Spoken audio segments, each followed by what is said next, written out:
கர்த்தருடைய பரிசுத்த நாமத்துக்கு மகிமை உண்டாவதாக. இன்று நாம் தியானத்துக்கு எடுத்துக்கொள்ள இருக்கிறதான வேத வசனம் எபிரேயர் 12:14 யாவரோடும் சமாதானமாக இருக்கவும் பரிசுத்தமுள்ளவர்களாக இருக்கவும் நாடுங்கள். ஆமென். இந்த வசனத்தில் சமாதானம், பரிசுத்தம் பற்றி குறிப்பிடப்பட்டுள்ளது. இவை இரண்டுமே ஒரு மனிதனில் ஒன்றாக வளர்ச்சியடைய வேண்டும்.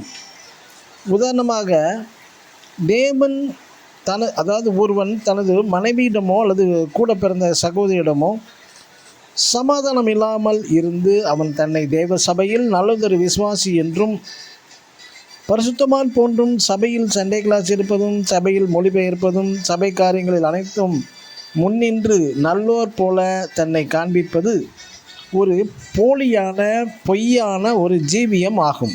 இது போன்ற பொய்யான மாய்மாலமான ஜீவியம் செய்பவர்கள் விடுபட ஒரே ஒரு வழி, ரோமர் 6:22 தேவனுக்கு அடிமைகளானதினால் பரிசுத்தமாகுதல் உங்களுக்கு கிடைக்கும் பலன் என்று அப்போஸ்தலனாகிய பவுல் ரோமருக்கு எழுதுகிறார். அதாவது, ஒரு அடிமையானவன் தன் இஷ்டப்படி அல்ல, தன் எஜமான இஷ்டப்படி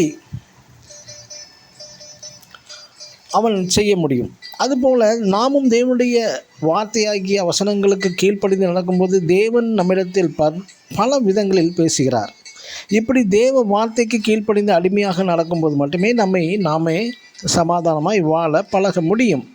இதைய சங்கீதக்காரன் 34:14 சமாதானத்தை தேடி அதை தொடர்ந்து கொள் என்றும், ரோமர் 12:18 எல்லா மனுஷரோடும் சமாதானமாக இருங்கள் என்றும் பரிசுத்த பவுல் எழுதுகிறார்.